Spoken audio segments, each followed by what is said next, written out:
Hello, everyone. Welcome and thanks for being here today. We're just waiting for everyone to come on as we load up all of our webinars and streaming. So if you can just give us 1 minute, we'll be on shortly.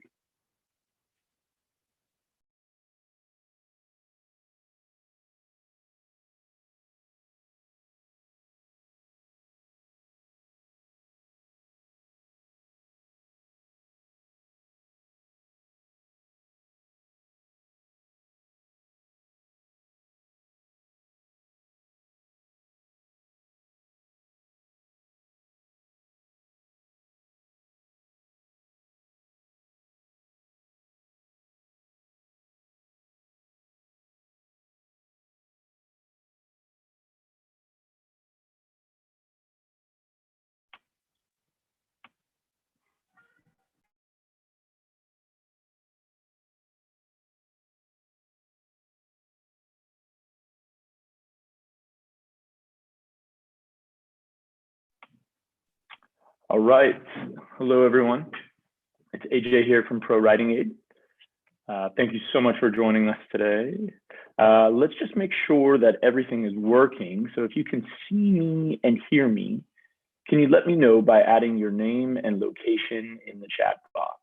I know we have people coming in from all over the world, so let us know where you are, please.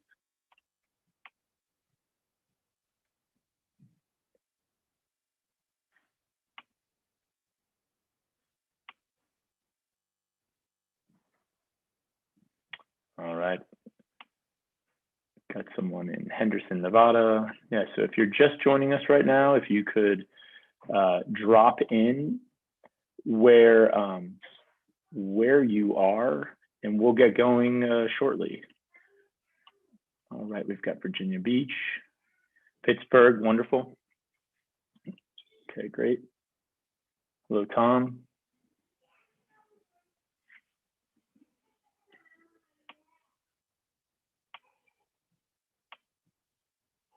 All right. And so again, if you are just joining us, would you drop in your location in the chat box? Great. We got someone from the Philippines. Wonderful. We're going to get started shortly here with GQ.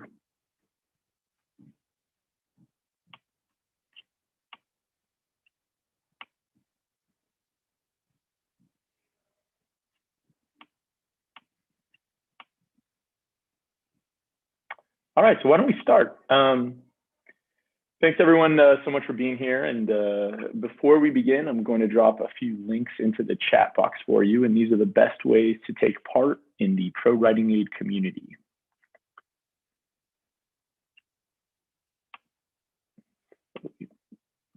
Dropping those links into the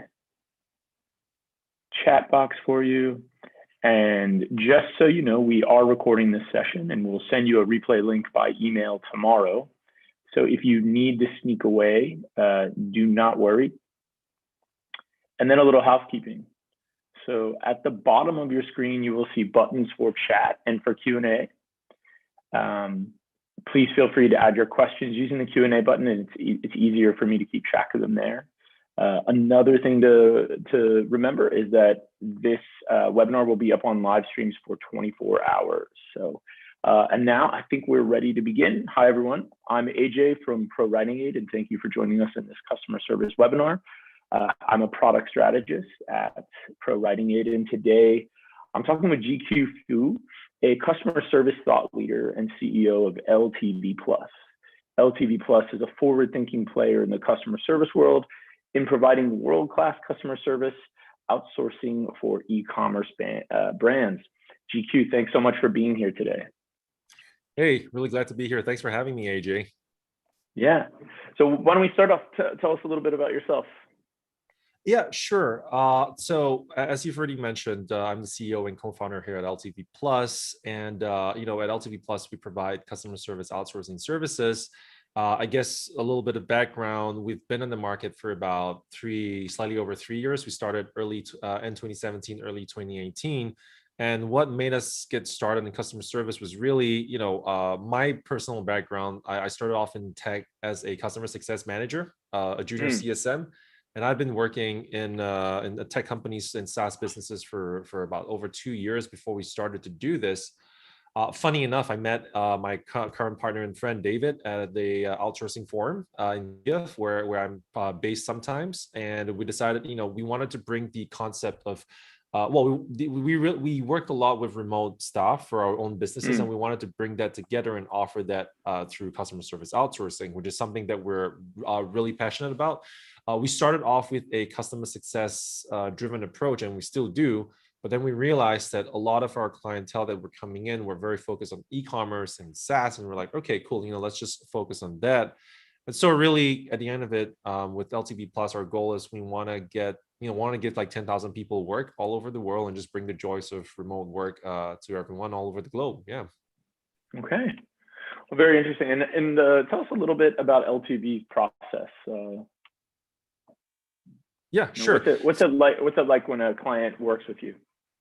Sure. So usually what happens is at the beginning, we would have a consultation call to better understand, what a client really needs in terms of their customer Mm, service. Because most clients, when they come to us, they would already have a team in place, and they're probably looking to extend their team, maybe scale their team when needed for holiday seasons, et cetera, et cetera.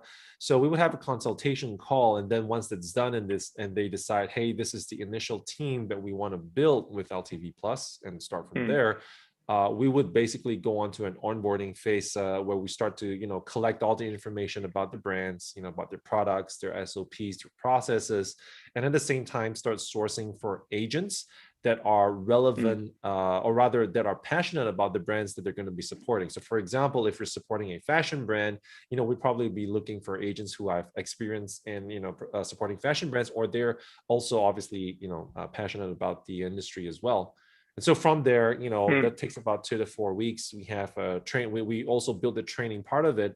And that's kind of something I think we're going to be talking a bit today as well, where, we start to pull in all the content, because one of the biggest things for us is that every agent that is working for our client, they need to be able to represent the brand. And I think, mm, the common misconception is, when you outsource your customer service, you might think that, hey, I might, can the agents properly represent our brand, since they're kind of like the face or the voice of the brand, right? mm, And so we come up with things like, for example, analyze the tickets and chats that they've had before to understand, what's the conversation style like, right? We work the mm. style guide with our clients to understand, okay, is it more friendly? We even have personas as well. For example, like, Yeah. what type of customer service agent am I, and who am Mm, I, supporting? And from there, once the training program is created, once we source for the agents, are ready to start, we go through the training program, and then we have like a soft launch where, they're basically able to kind of ask for help for the first 1 or 2 weeks, and then gradually, ultimately, clients are just basically able to trust us to do everything that we've been assigned to do, without really much involving them much at that point. And any mm. form of collaboration at that stage would be just to further improve the process that we have. I see. I see. And when clients come to you, do you often encounter the perception that customer service is a cost center?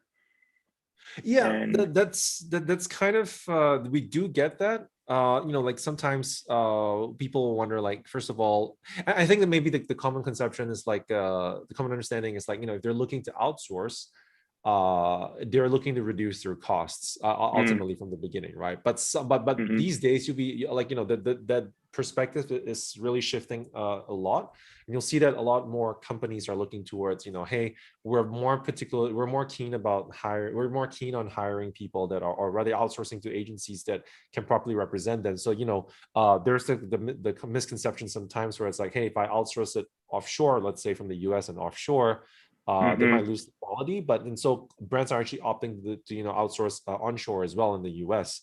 But yeah, the ultimate goal is really not just reduce cost reduction is one part of it, but outside of that as well, they are also looking to really build on the retention part of customer service. They're really looking hmm, to really tackle the volume as and when needed, like kind of like the fluctuations.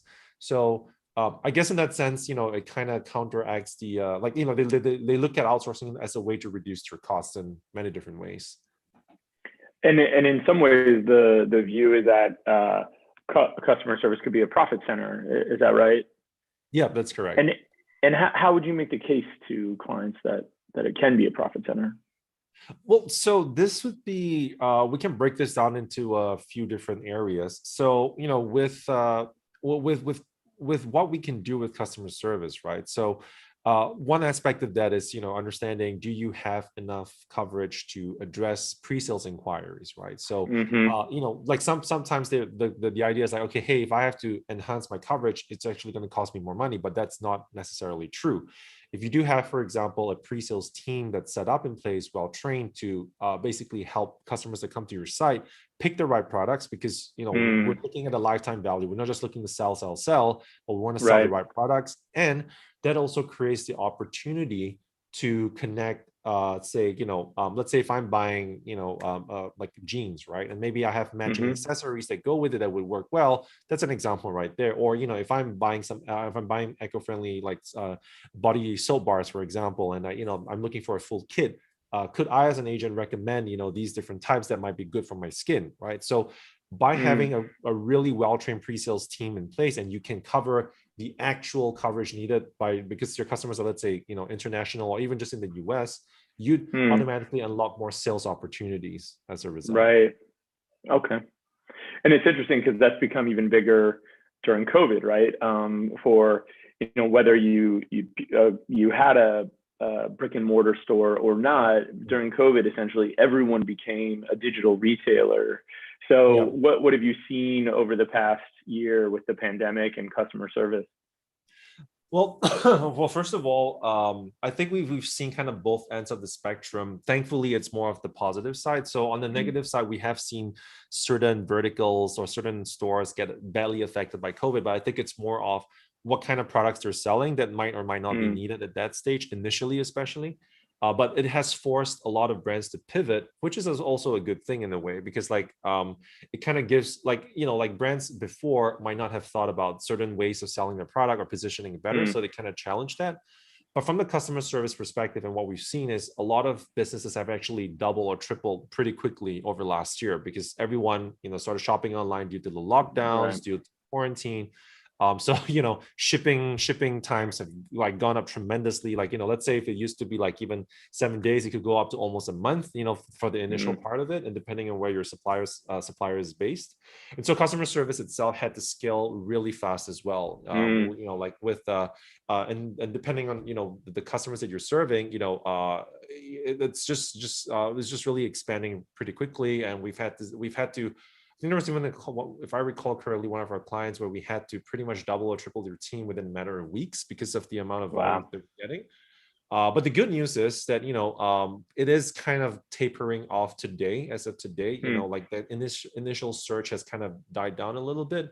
So a lot of that has changed, and as a result, I think it has also forced a lot of brands to think about, hey, we can't just keep adding people to the mix, right? Like, sure, more people, more tickets responded to, but is there a better way to automate that? Is there a better way to simplify and optimize that, right? So mm-hmm. it comes to mind technology where you're able to perhaps have through AI sentiment, you can suggest different kinds of macros that an agent can use and customize, because still personalization is super key, right? No matter the volume, but like AI sentiments where they'll suggest macros, be it chatbots, be it self-service, all these things start to kick into gear, especially for e-com Mm. stores.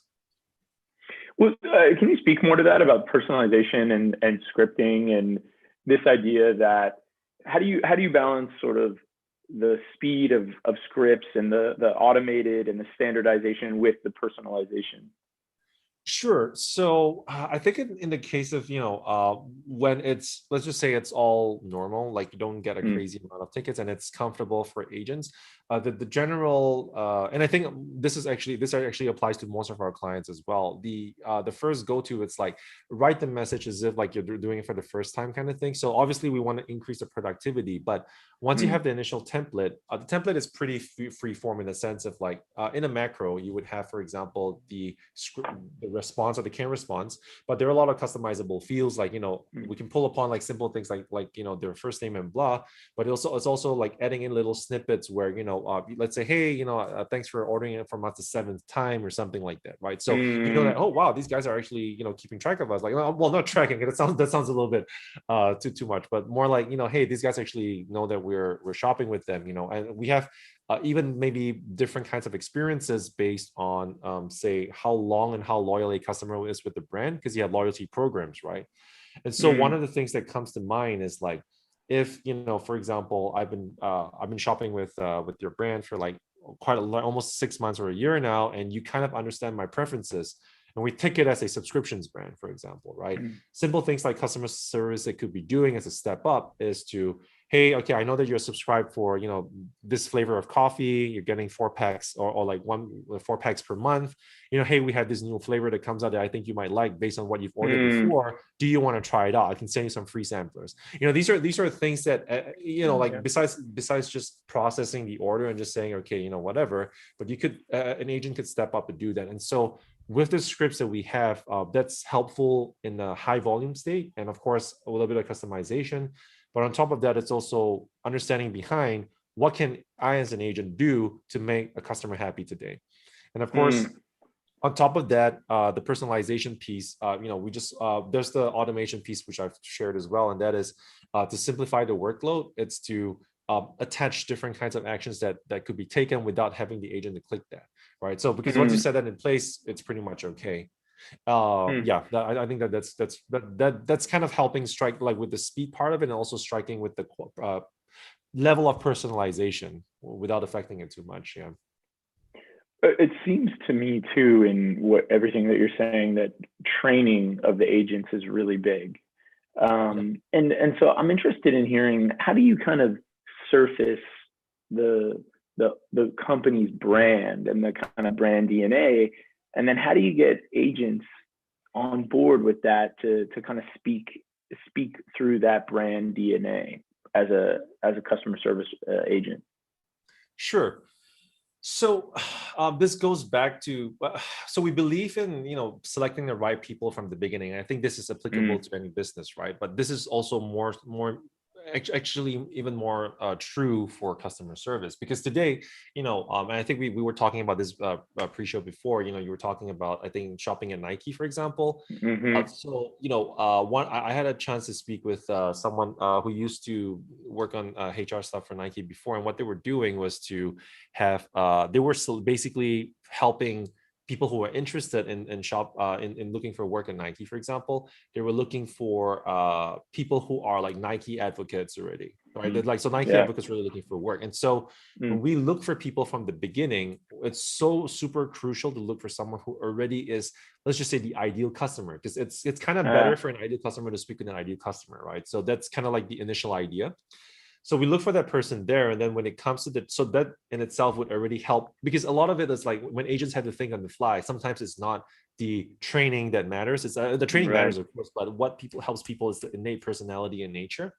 And so moving on from that, what comes to the training part is, again, skimming through, the tickets and conversations that the our clients has, and have rather, and understanding like what are their best performing conversations. Like, this is like an ideal conversation, it should go like Mm, this. And then we would pinpoint, for example, how they phrased it. So we even go to the level of like how many emojis can you use, kind of thing. Like, sure, some brands like emojis, right. some brands don't, right? How casual can you be with your conversation? Like, some brands are happy to use short, like, instead of using like because, like, people might just literally use BCOZ, something simple like that, Mm-hmm, right? mm, But that, because it depends on the branding that really goes through there. And yeah. once we have those guidelines, like, what you should say, what you cannot say, or what words to avoid, or what words you can use, and kind of creating that I want like a persona, like, who you're talking to and who should we be as an agent to do that. We check that with our clients to understand, okay, what would that look like? Like, does this look right? Do we get this correct? Right. And so then the clients would have a conversation with the actual agent as a customer to see if they actually carry out what's being done. And once that's in place, we're pretty much good to go. That Nike example is interesting because you could train, you could argue that you could train sort of anyone to be a customer service rep, but you can't train someone to care about Nike, to care about the product, right? So if they are, you said something about, there's going to be moments where these agents have to act on the fly, and they need to already, in that moment when they're thinking on the fly, they need to be really thinking from the perspective of that customer. And that's something that could be hard, and to a certain degree could be hard to train. Yep. Because you can have a lot of SOPs, there are a lot of processes, but it's always that quick thinking, especially when you're in a high pressure situation. Do I refer to the guy? Do I have that training ingrained in me to do? Of course, yes, you can, and that's great. But it's even better when you have someone who's like, wow, I know what this guy needs. Like I've been in a similar situation with him or her. Let's do it this way. Like, here's how I can help you. Stuff like that. Gotcha. And so what are some of the tools that your customer service agents or you're using to, for speed or productivity?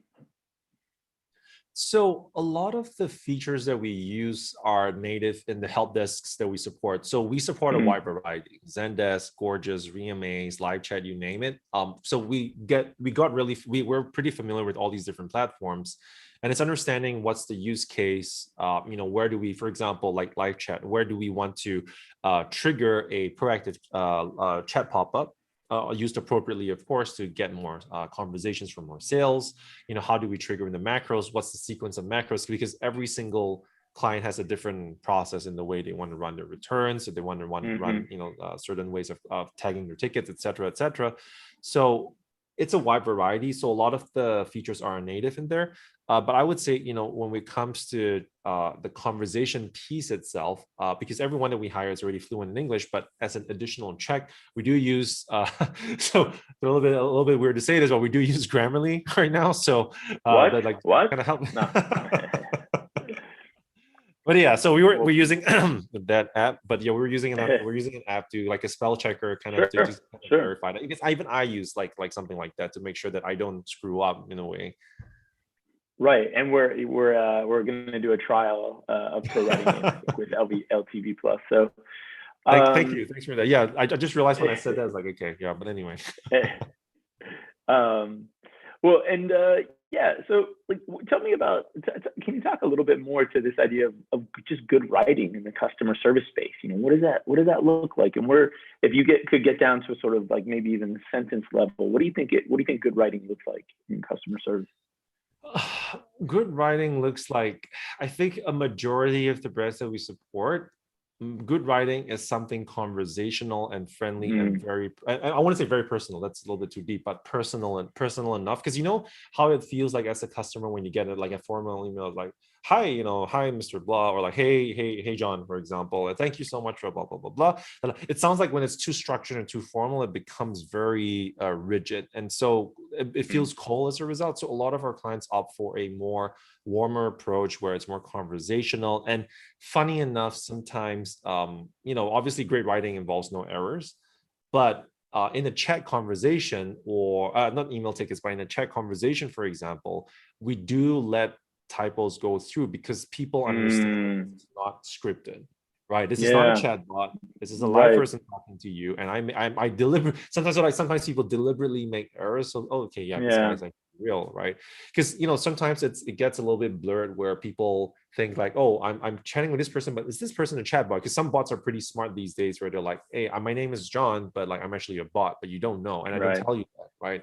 So just kind of having that, but really good writing is, keeping it concise, to the point, friendly, and addressing key points that identify that you actually care about the person as a customer. And obviously, ideally, within your first few lines of conversation, addressing the problem that they have. But I'm interested in that question of, if a company, you have a conversation with a company about, hey, here's what good writing looks like in the customer service space. But I imagine the other thing is, though, that So, and what you say is what I say all the time about good business writing is just be a human, right? Yep. And that,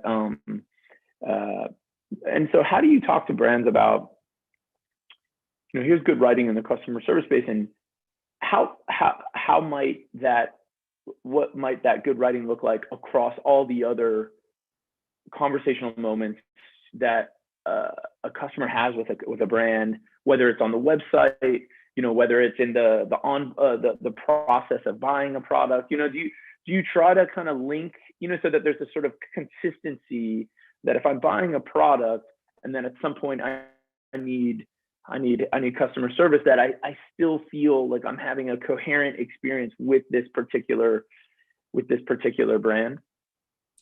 So I think one way to really help that is to have an omni-channel approach from the beginning.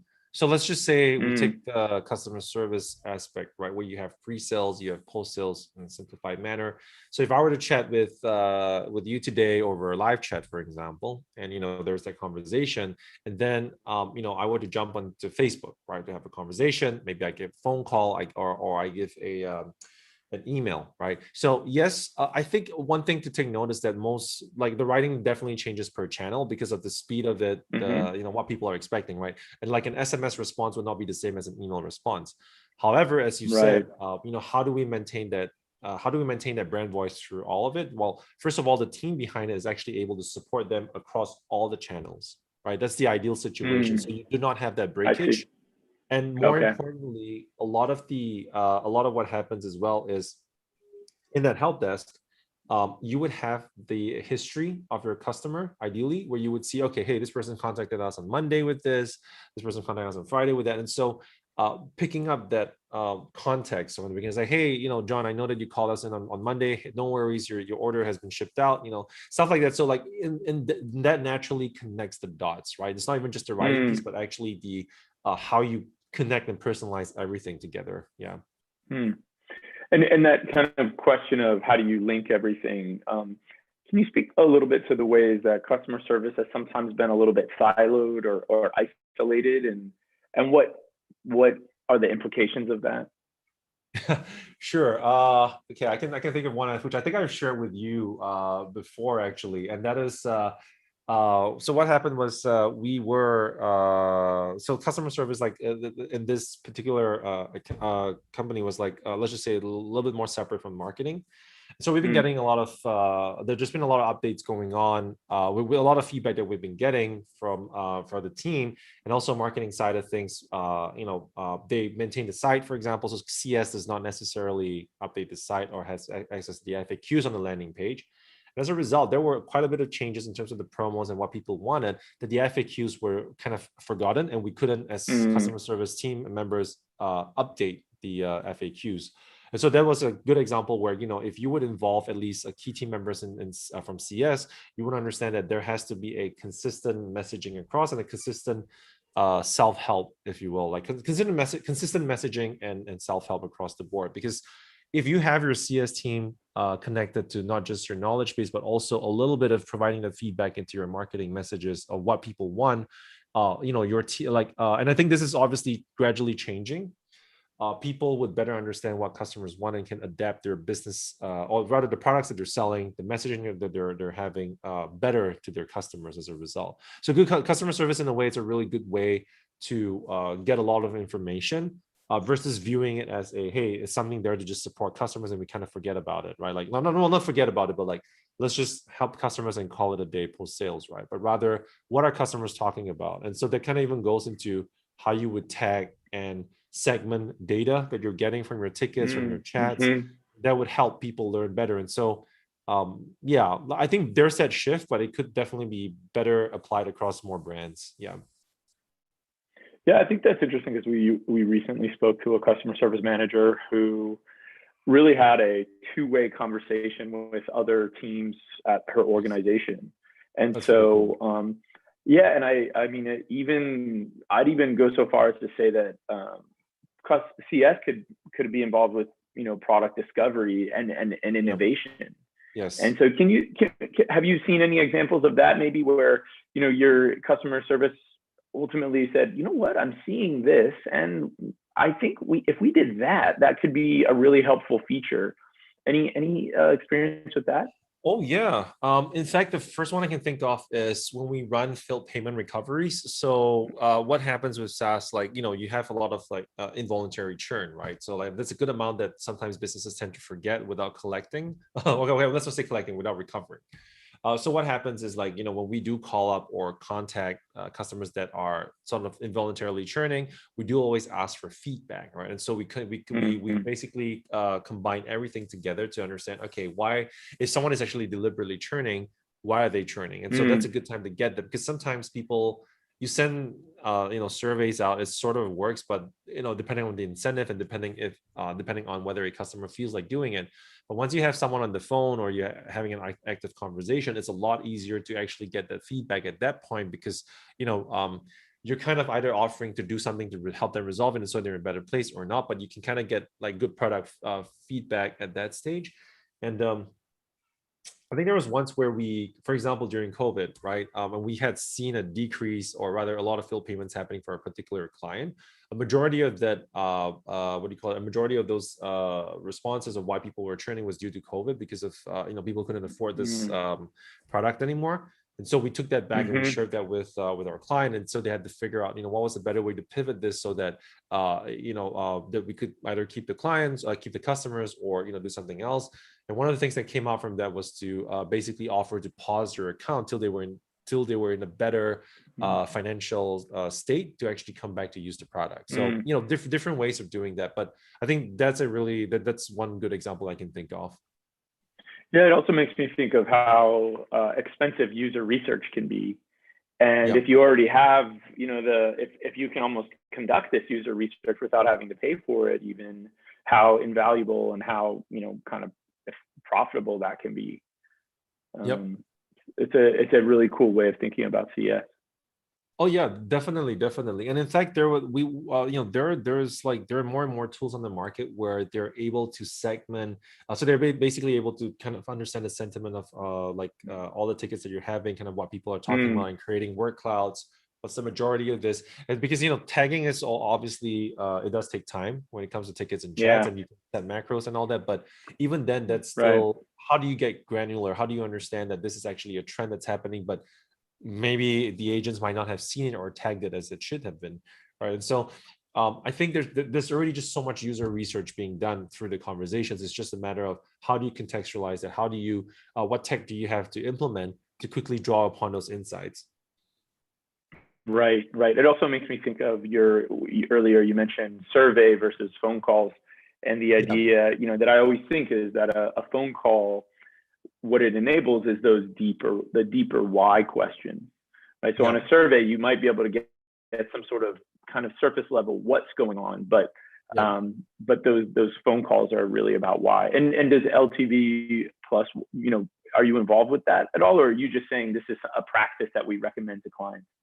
No, we do that ourselves, and we've seen it to be Oh, effective. okay. That's kind of why we Oh, nice. started using it for more accounts that where we run field payment recovery for. So I we do see. that, and also I think it's pretty much applicable when the moment you have a two-way channel open in a conversation. If you're looking for feedback or whichever, that's kind of like the best point to do it, right? Like I think that's like, Right. once you have a person responding to you, that's like the point of contact where you can, okay, hey, hey, like you obviously you address your inquiry first, and then kind of like, hey, at the end, kind of add that in there. Like obviously, if a customer is busy and does not want to continue a conversation, you shut that off, right? But at Right. least there's that chance for you to ask it, because you're offering value up front before you actually asking for something back. I'm often struck too that customers feel sort of like they feel appreciated, that you want to know more. I think if Oh you yeah, ask in the right way, if you just genuinely say, "Hey, can you help us on this or tell us yeah, more about this," rather than say, fill out this survey and give us feedback. It's kind of a yeah, different feeling. Yeah. yep, Um, so another thing I think that's perhaps just growing even more is this challenge of just multiple time zones, multiple languages, yep, yep, yep. interpretation across. How do you talk to agents about a kind of way of communicating that is going to be informed by the idea that wow, there's lots of, there's lots of different kinds of people and different kinds of cultures and languages who are interpreting what you're saying. Had a bit of cough there. Sure. Well, so I think in the initial part of it, that's actually a really great question. That, like, how do we work with different cultures? And I think the part of it is when we well, I like to call it kind of simplify that, but like we from the get-go, when we bring people on, we do think about that. Mm. So we're understanding, Mm. okay, are we serving the US market? Are we serving the UK market? And so ideally, we would want people who are either who have experience, and not even just experience sort of supporting the market, that's helpful, but also understanding, like, culturally, like, are they very in tune with what's going on, right? And so that's kind of like something at the recruitment stage that we do.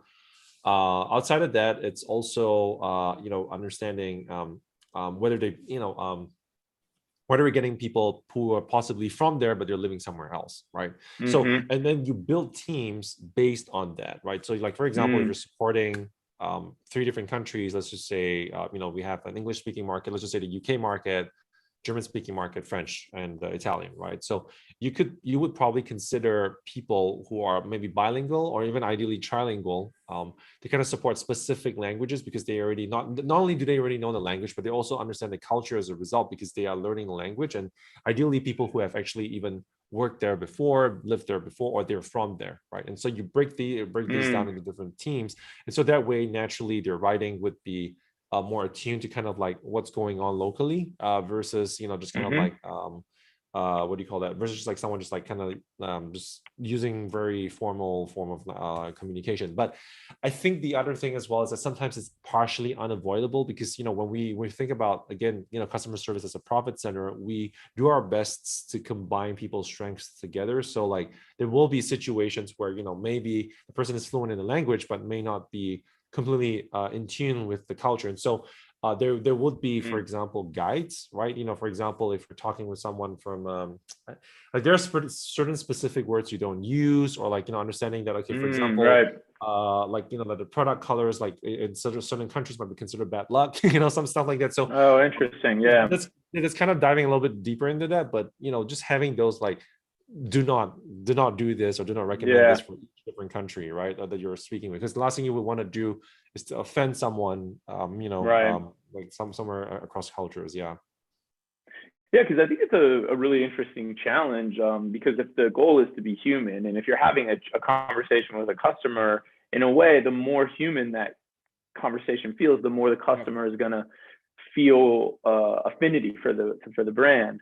But in order to feel like a conversation is human, you often have to kind of have like sort of little touch points that you both share. So I'm just thinking of, I know nothing about cricket, right? But maybe if I'm buying a product from the UK or from India, and I'm on a chat with someone from there, and they do some sort of, I'm sure there's cultural references to cricket, like some sort of phrase.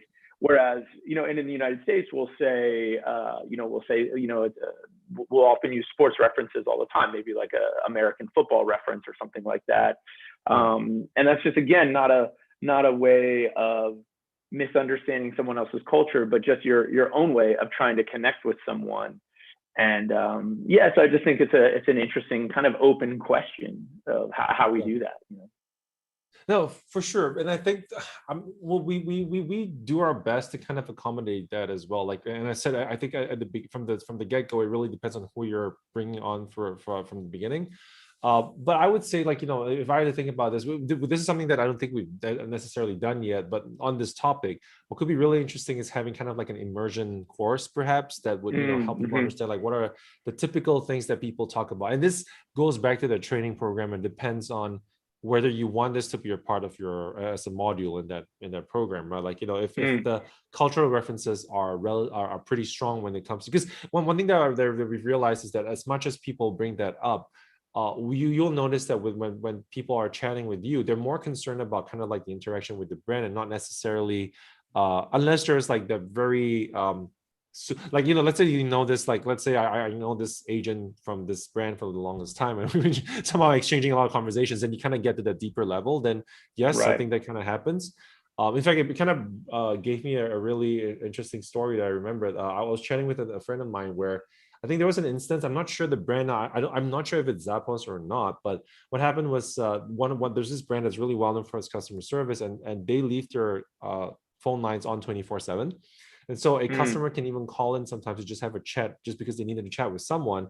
And like just like kind of stepping away from the cultural context, but that having that personal connection where like customer service is just open for talking. Like I needed to talk yeah. to someone today, and the brand was actually willing to do that. It's just like completely changed. Like it just shows like how much a brand cares about people. But so kind of backtracking to what you said, like I think the most important thing is, if it's really important for the customers that you're supporting, have a guide, have some form of Mm, training where they're understanding that, okay, these are the different references, like even words, right? Like this word actually represents this in this context. mm. There's a whole bunch of stuff that we can create kind of like a cheat sheet for as a Yeah. helper. Yeah.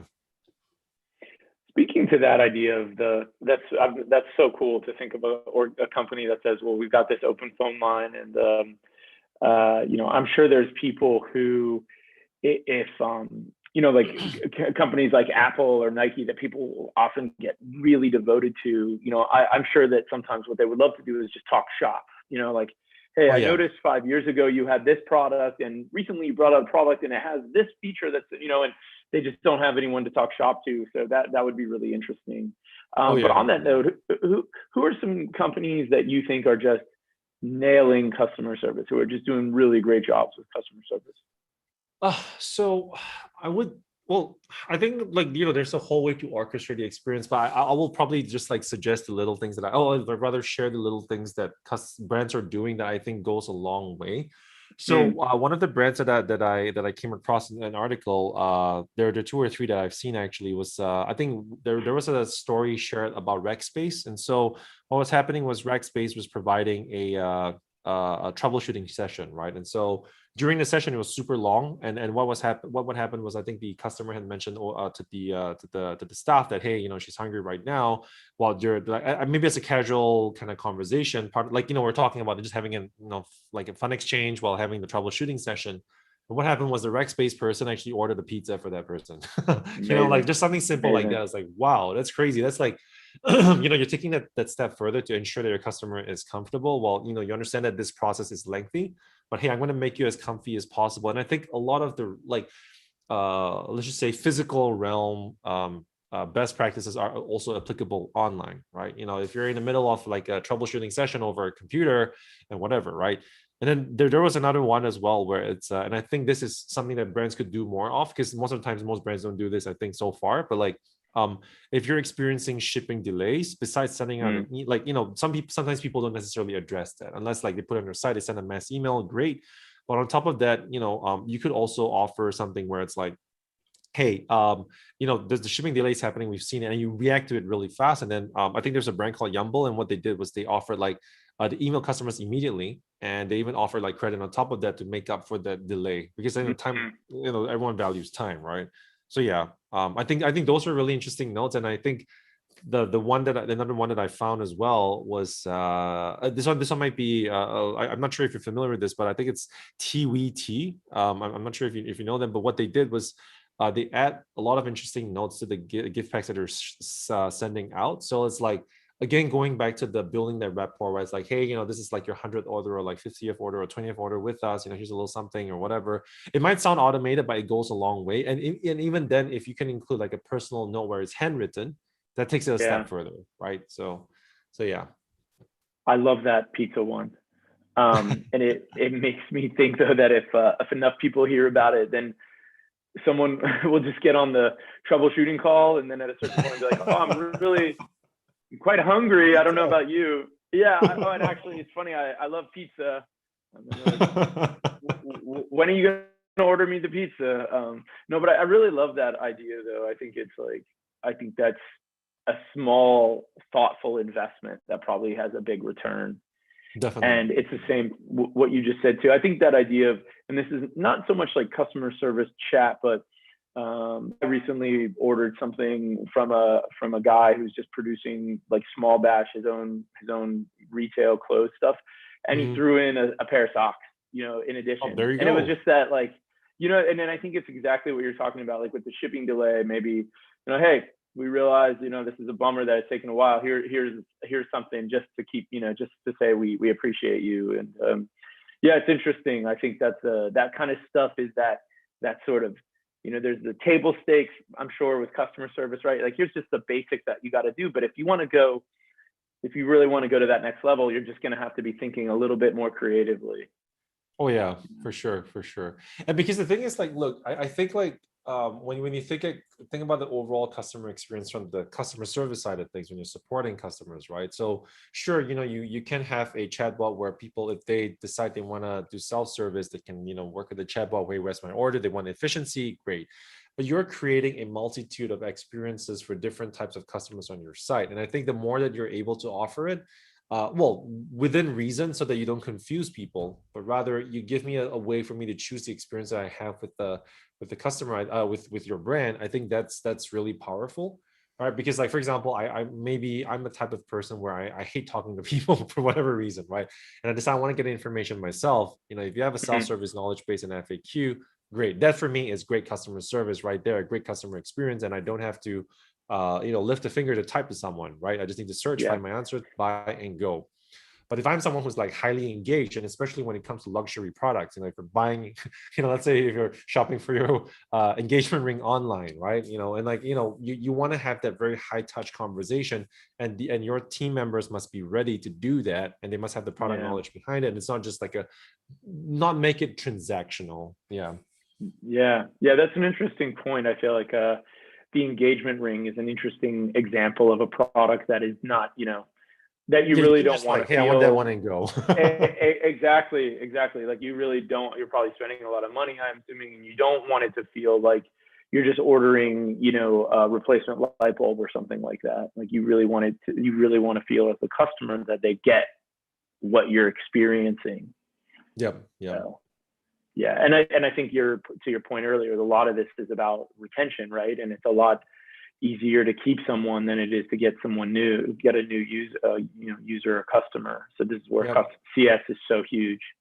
Oh yeah, for sure. And the thing is, the more evangelists that you create, you naturally get more customers as a result. Because as long as you're providing great service, a great experience, like I should like feel like the moment I interact with your brand, like I have nothing but good things to say about it.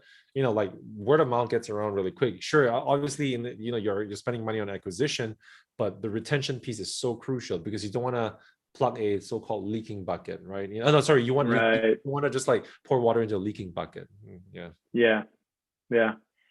Well, great. So at this point, what I want to do is I want to open it up, maybe to anyone to ask any questions that you have of GQ. I've really enjoyed this conversation. I think I really think as like someone who studies and teaches communication, I love whenever we take something like customer service and we really unpack it for all the complexity that it is, and all the complicated communication kind of dynamics at play when you're talking about cultural and emotional and different time zones. So I think this is really fascinating, and I'd love so I want to open it up to for any questions from our attendees about any questions you might have for GQ.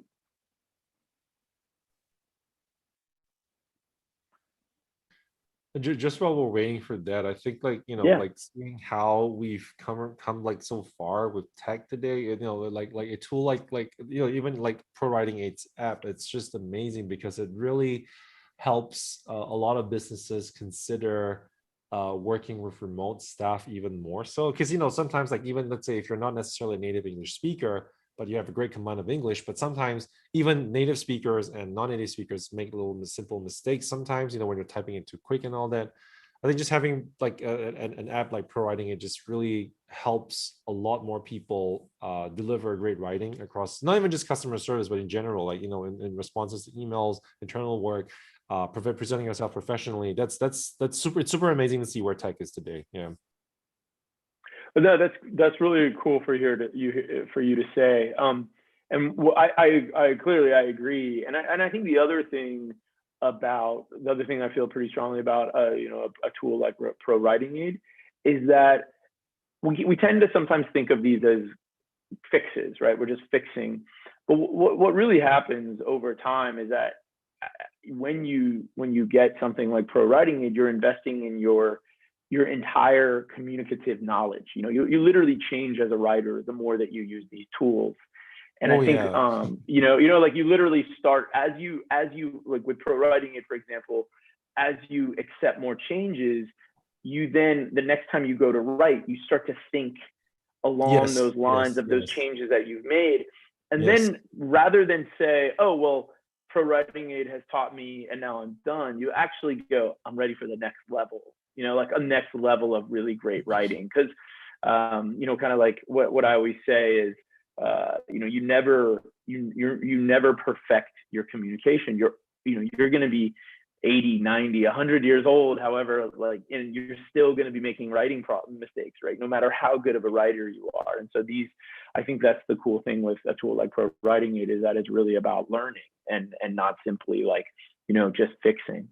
And that is really amazing, because, like with your tool, that gives a lot of people access to learning to write better, because there's always the concept of studying language, writing and speaking and et cetera, but when you have a tool that you use every day, it kind of gets ingrained in you. Because even I get certain things that I'm fixed, oh crap, I keep making this grammatical issue. Because I get these suggestions and stuff, I tend to I had to correct myself, but then it gets built into the way I write over time, and it kind of changes the way, morph the way that I type over emails, for example.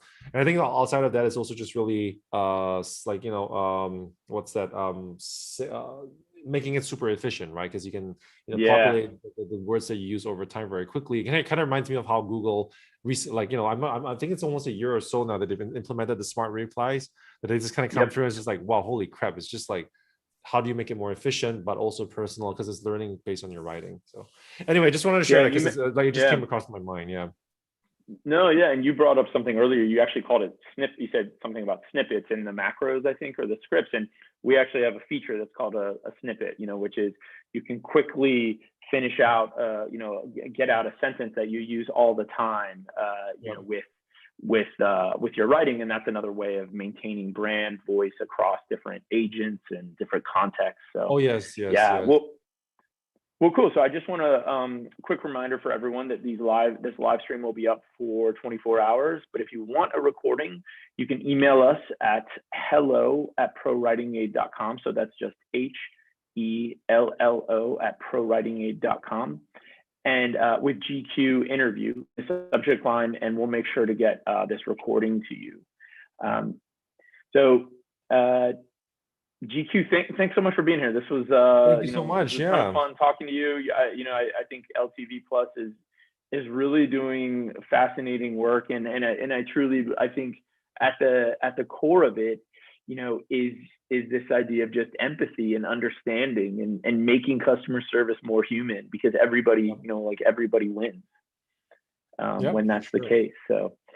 And I just want to remind everybody also one more time about our promo. So we've got 30% off right now for a yearly and lifetime subscription with the code customer service 30, and that's valid for the next 2 months.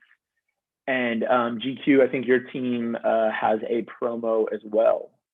Yeah. So, just like if you guys are interested in checking out more about, wanting to learn more about how you can turn your customer service into a profit center, with regards to card abandonment recovery, failed payment recovery, or just extending your CS team, we have ongoing promo with Pro Writing Aid right now, where, just mention that in the consultation call, and we'll give a 10% for 3 months, 10% off for 3 months. Yeah. Okay, great.